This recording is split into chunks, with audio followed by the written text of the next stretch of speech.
Greetings, fellow travelers. This is your captain speaking on behalf of the NMS Cafe Amino and the Amino Hub.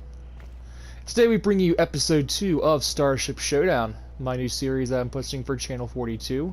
That features 2 new ships each week. I put my ship against a ship I find in the wild head-to-head to see which one is the better ship of the 2. Now joining us today, as always, is the lovely The Omen of the Ether.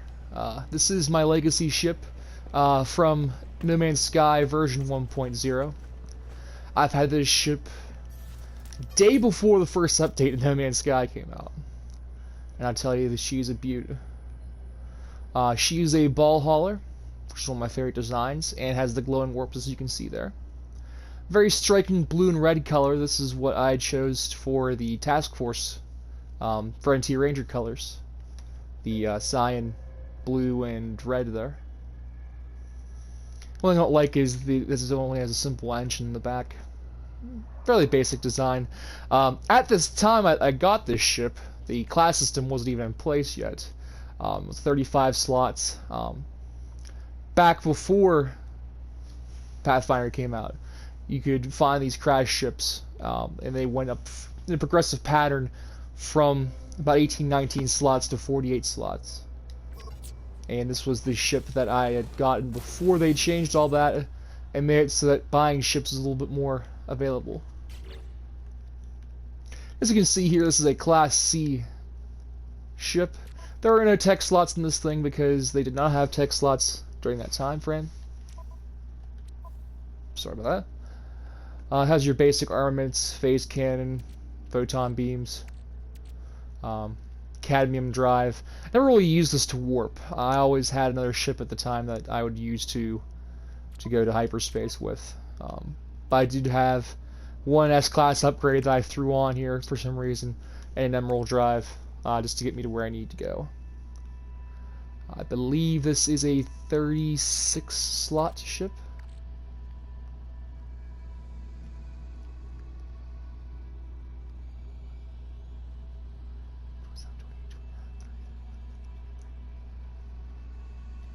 A 36, 37 slot. But yeah, I have a lot of nostalgia and sentimentality to this ship. This ship was one of the primary influences for my role-playing starting out. This was actually the original flagship for one Captain Truly that I had. The precursor to Captain Admin. We're just going to take this up and into the galaxy here. We come to you today from the planet Stwo K6. It is a planet I discovered on my journey to the 42nd galaxy in Galaxy 30 in Sudzerville. This ship's been had a lot of adjustments to it. This thing used to be able to turn on and down like regular starfighters, but they really nerfed it in the coming upgrades. Ooh, look at that. Bumped into a fleet. This thing doesn't have the best of handling like most haulers. It's kind of slow and sluggish. I like driving it. I know a lot of people don't like the ruggedness of the hauler. They're kind of like the semi-truck of No Man's Sky universe. But I enjoy it all the same.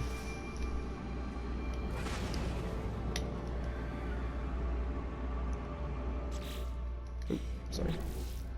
Stat-wise, we have damage potential of 240, which is terrible for a ship of this class. Shield absorber is 1.6, that is alright. Hyperdrive range of 312.5, helped by the Class S mod, the additional modifications I had the hyperdrive, and 181.5 maneuverability, which is on the lower end of things. This ship isn't really any awards or contests for its performance, but this has been my main ride for about 2.5 to 3 years now. We'll go over to York Prime, as discovered by DG Squared. I found this ship a long time ago in a crashed crater on one of my planets on my journey to the Amino Hub about 2.5 years ago, and I couldn't begin to tell you where this ship is. I do know that there are numerous ships like them around. Probably nothing as iconic as this thing, though. That's just my opinion. Take a look at that. The portal coordinates are for the second competitor in the Starship Showdown, which is the Rizaya's Will KD6, I believe. I might have that right. If not, I'll dub it in somewhere. But DG's helped me find that on normal. His save, he did the run for the Galaxy 42 pilgrimage on both permadeath and normal, whereas I did in permadeath. He allowed me to use the portal on his planet to get here so that I could find the other ship to do the competition with. I won't be doing the comparison on that ship on normal, though. I have Angier Tiger, which is my favorite ship by far, besides maybe this ship, when it came to Discovery. Approaching York Prime, scared by DG squared.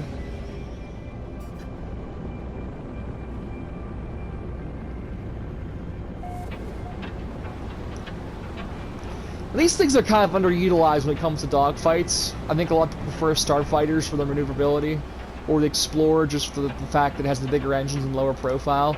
These things were tanks back in the day, and they really served well as a tanky capacity in ship battles. They have incredible shields, usually great shield absorb. This one here I've kind of let go recently. I haven't used this ship since around the time of Next. Mostly for role-playing reasons. This was a legacy ship of a previous character.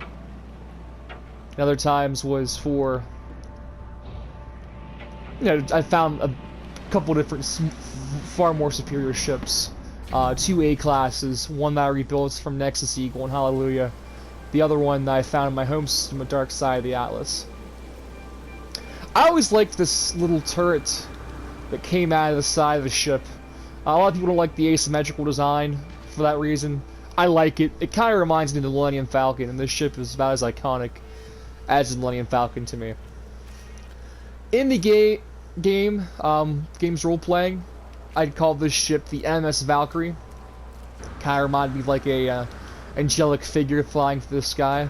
That name came to me during a roleplay session where the captain started blaring Flight of the Valkyries by Richard Wagner inside the ship. And I thought that'd stick. I just wish I could upgrade this ship. One of the comments I made with DG during a previous interview is that I wish that you could actually have cargo slots for ships that you could upgrade up to 48 slots like cargo. This isn't quite 48 slots, but I'm working on it. But have different crash sites you can go to and find cargo slots that you can attach to these ships. And they would have extra carrying room. So you're not limited to just looking for A or S class max slots for each ship that you find. I really think that would help in the development of you know, just having a ship that you like the design of. You want to go after a specific type of design, like with starfighters, you need those triangular or like trident-looking wings. With the haulers, you need ball haulers, or you need those little AC-looking storage capacities, and the VTOL wings. You can go over any design, really, and just keep it and use it on its own merits. I'm not saying make every ship an S-class, but maybe have it so that each ship has an opportunity to have at least 48 slots, not counting the general and technology slots. Don't know why I landed here. I just decided to stop for a second. This is a manufacturing facility. And normally the captain would have no problem with blasting these things at from whence they stood, but I'm gonna lay off of them today. This isn't about me and my comment prowess. This is all about reviewing these ships here. I'm gonna take her back into space and see if I can get a combat scenario up and running. Well, I got out of there was a good time. York Prime. Honestly, with the way I've been naming planets these days, I would call it York Peppermint Patty. Sorry, DG. But going back to what I was saying, with permadeath, it was myself, Retska, and DG Squared from the Cafe Amino. All three of which are great co-pilots. Without them, I probably wouldn't have made it even halfway through my trek to the 42. They came up with the novel idea of doing the Artemis quest and just reloading saves about 2 or 3 different times so we got to Sudzerville. And then my character from Suzerville basically went the entire way from 30 to 42. I kind of followed DG and Retzka's path. They were the main pathfinders. I was there mostly just to make role-playing posts, and even then I didn't make as many as I was going to. I had this whole thing planned out where I was going to make a Hitchhiker's Guide to the Galaxy tie-in to the Artemis quest. And I might do that yet. I just kind of got burnt out with making the lore posts and stuff, and I just wanted to play. And ultimately, that's kind of why my creative output's been kind of limited recently. It's just because I haven't really been feeling into it. I like playing. I like looking around at different lore bits. I'll explore different relics and monoliths and determine from there what to really add in. Because I think exploring and playing this game is really the best way to come up with stuff like that. You kind of just have to wait and see.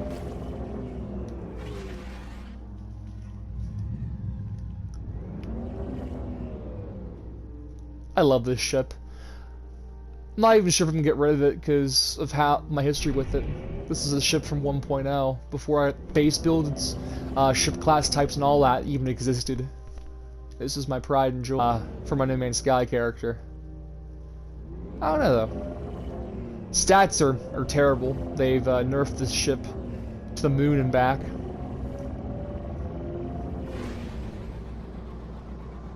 I'm gonna fly over this fleet. I really don't want to have to attack a freighter in order to get a combat mission started.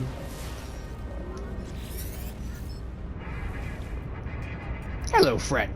Your fleet needs new friends, yes? Our starships would be a joyful addition to your fleet. Okay, expect to forget. You have made an excellent decision, friend. I don't know, I just kind of assume that's how the Gex speak. Kind of like a little sing-songy, like, chirp, almost. That's not too bad. I don't want it. Just off chance it was an S-class, I might have gotten it, but it's not too bad. Yeah. I'll reload this before I go over to the next ship, so this won't be much of an issue. But,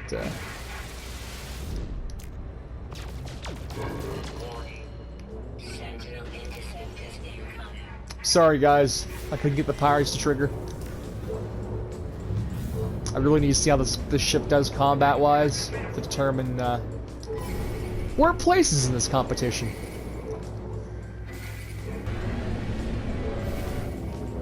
I'm not sure about you guys, I always fight ships, especially Sentinel ships, in first person instead of third.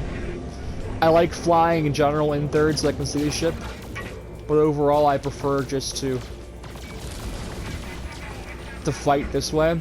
And mind you, I'm not the most accurate shot either, both real life and in game, so forgive me. This might be a little painful to watch.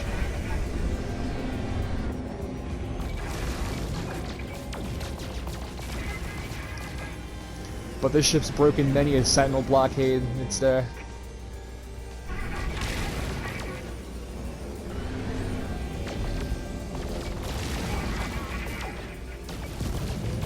do kind of wish eventually in game we're able to recruit these ships either as point defense systems or just to be able to ride them.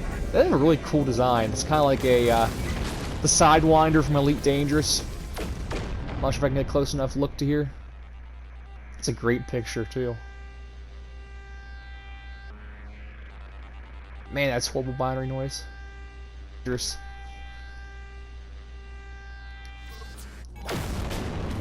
That's better. Sorry about that, folks.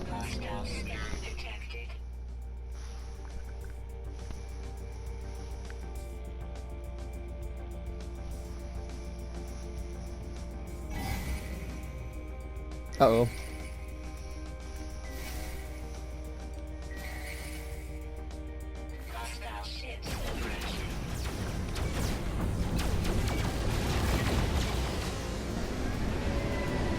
Exterminate! Exterminate! Your worst Sentinel drones. I'm Captain Admin. I don't have to put up with your your calamity and discord.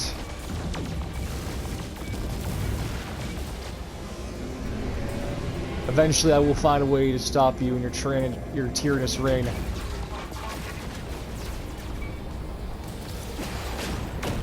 Unfortunately, like pirate ships, these guys do not regenerate your shields. Which is a little bit sad, because the shields on this guy here are a little rough now. That's what you can expect from an old ship like this one here. I'm driving the equivalent of an old Cadillac Eldorado right now.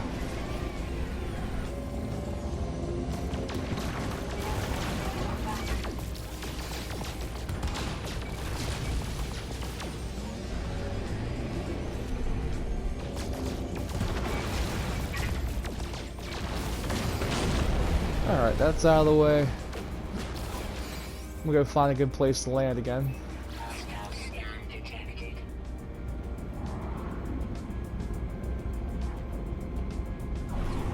I know I'm an outlaw here, guys, but I did this just for training purposes, to show off the review of the ship.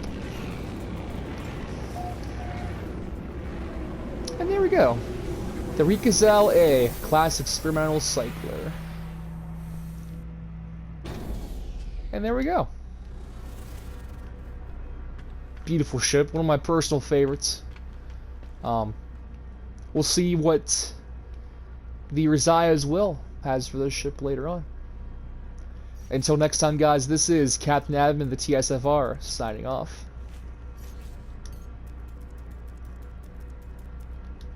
Happy trails, travelers.